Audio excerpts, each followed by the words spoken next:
Шановні народні депутати, сьогодні український парламент має честь послухати відеозвернення прем'єр-міністра Сполученого Королівства Великої Британії і Північної Ірландії Бориса Джонсона. Британський народ в найважчі для нас держави часи твердо та рішуче підтримав суверенітет, незалежність і територіальну цілісність України, чим надихнув багато країн світу своєю безкомпромісною позицією щодо підтримки нашої держави. Український народ щиро вдячний Сполученому Королівству Великої Британії і Північної Ірландії за таку масштабну і значущу допомогу у протистоянні російському агресору. З великою приємністю запрошую до слова вельмишановного прем'єр-міністра Сполученого Королівства Великої Британії та Північної Ірландії Бориса Джонсона. Thank you very much, Mr. President Volodymyr Zelensky. President Zelensky, Mr. Chairman, members of the Verkhovna Rada. It is a big honor for me to address you at this crucial moment in history, and I salute the courage with which you are meeting today, the way you have continued to meet in spite of the barbaric onslaught on your freedoms.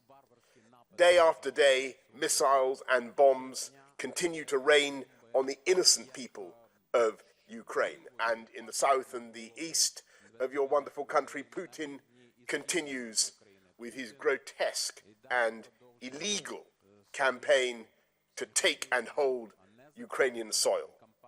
And his soldiers no longer have the excuse of not knowing what they are doing. They are committing war crimes. And their atrocities emerge wherever they are forced to retreat, as we've seen at Bucha, at Irpin, at Hostomel, and many other places. And we in the UK will do whatever we can to hold them to account for these war crimes.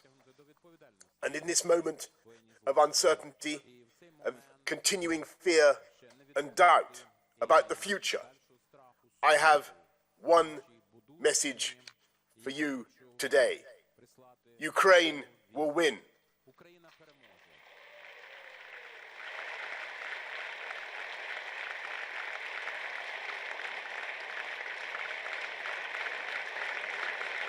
Ukraine will be free. And I'll tell you why I believe you will succeed, dear members of the Rada. When they came to me last year and they said that there was now overwhelming evidence that Putin was planning an invasion, and we could see his battalion tactical groups, well over 100 of them, gathering on the border.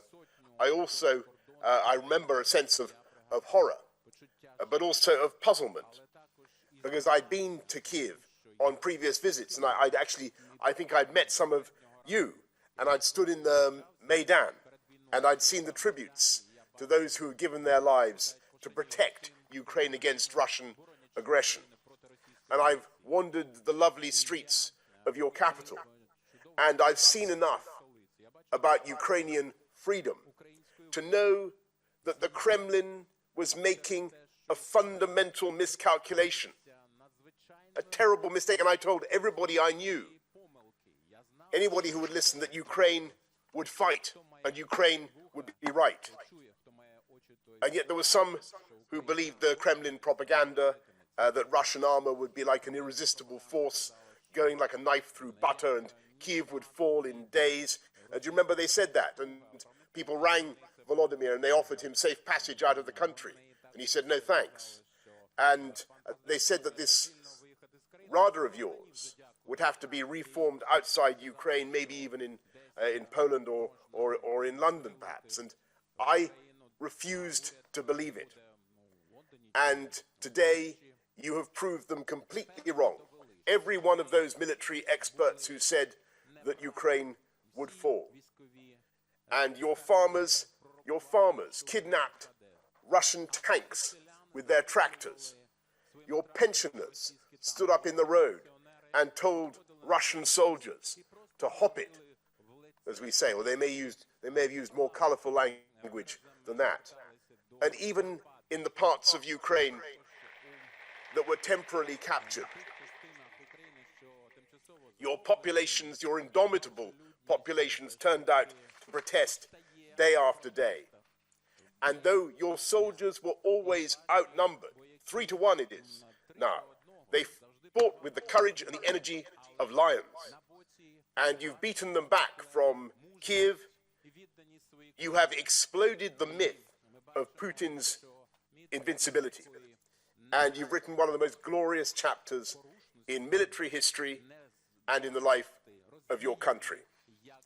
The so-called irresistible force of Putin's war machine has broken on the immovable object of Ukrainian patriotism and love of country.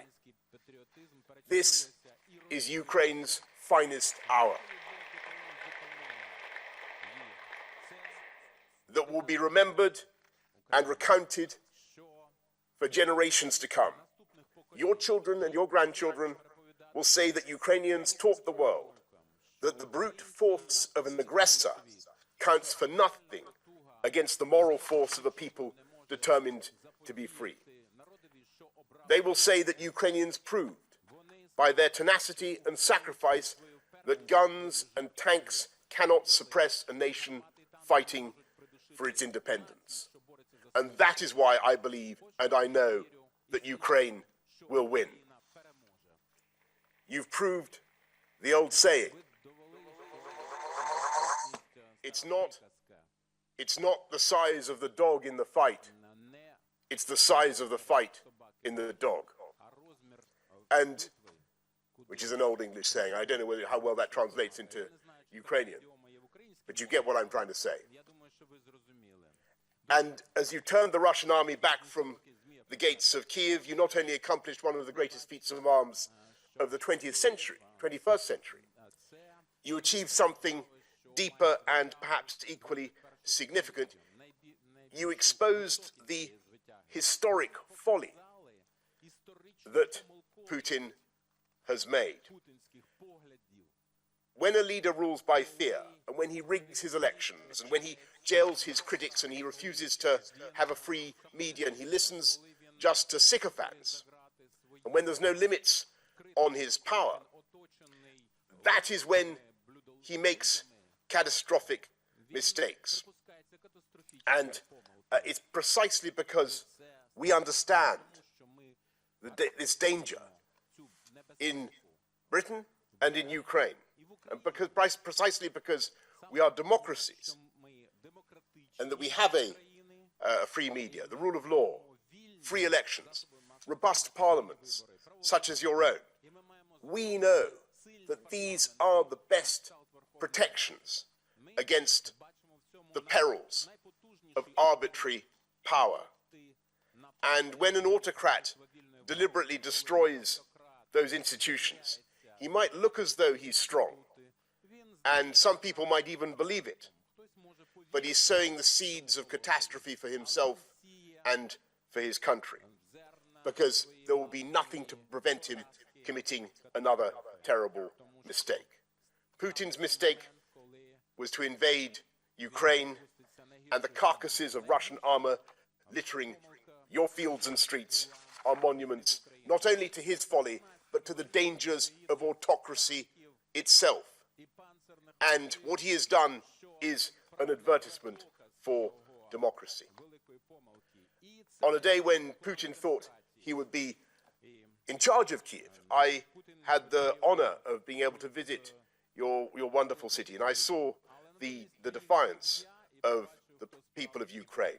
And I know so much about the terrible price that Ukrainians have paid and are paying for your heroism. Today, at least one Ukrainian in every four has been driven from their homes. 2/3 of all Ukrainian children are now refugees, whether inside the country or elsewhere. So no outsider like me can speak lightly about how this conflict could be settled if only Ukraine would relinquish this or that piece of territory, or we find some compromise for Vladimir Putin. And we know what happens to the people who are left behind in the clutches of this invader. And we who are your friends must be humble about what happened in 2014. Because Ukraine was invaded before, for the first time, and Crimea was taken from Ukraine, and the war in the Donbass began. And the truth is that we were too slow to grasp what was really happening, and we collectively failed to impose the sanctions then that we should have put on Vladimir Putin. And we cannot make the same mistake again. And it's precisely because of your valor, your courage, your sacrifice, that Ukrainians now control your own destiny. And you are the masters of your fate. And no one can or should impose anything on Ukrainians. And all I will say is that we in the UK will be guided by you, and we are proud to be your friends. And I'm proud that our ambassador, Melinda Simmons, is back in Kyiv. I know you know Melinda, to reopen our embassy. And in January, of course, as you were kind enough to say, Mr. Chairman, just before Putin launched his onslaught, we sent you plane loads of anti-tank missiles, the NLAVs, which I think have now become popular in Kiev and elsewhere. And we have intensified that vital effort, working with dozens of countries, helping to coordinate an ever bigger supply line. And we're sending many thousands of weapons of every kind, including tanks now and armoured vehicles. In the coming weeks, we in the UK will be sending you Brimstone anti-ship missiles and Stormer anti-aircraft systems. And we're providing armoured vehicles to evacuate civilians from areas under attack and protect officials, as what Volodymyr mentioned to me in our most recent call. Protect officials while they maintain critical infrastructure. I can announce today from the UK government a new package of support totaling £300 million, including radars to pinpoint the artillery bombarding your cities, heavy lift drones to supply your forces, and thousands of night vision devices. We will carry on supplying Ukraine alongside your other friends with weapons, with funding, and humanitarian aid until we have achieved our long-term goal, which must be so to fortify Ukraine that no one will ever dare attack you again. Here in the UK, in my country, you will see Ukrainian flags flying everywhere, from church spires and in shop windows. You see Ukrainian ribbons on the lapels of people up and down the country. And there are many reasons why your country has evoked such astonishing sympathy in the British people. It's a conflict that has no moral ambiguities or grey areas. This is about the right of Ukrainians to protect themselves against Putin's violent and murderous aggression. It's about Ukraine's right to independence and national self-determination against Putin's deranged imperialist revanchism. It's about Ukrainian democracy against Putin's tyranny. It's about freedom versus oppression. It's about right versus wrong. It's about good versus evil. And that is why Ukraine must win. And when we look at the heroism of the Ukrainian people and the bravery of your leader, Volodymyr Zelensky, we know that Ukraine will win. And we in the UK will do everything we can to restore a free, sovereign, and independent Ukraine. Thank you all very much for listening to me today. And Slava Ukraini. Thank you.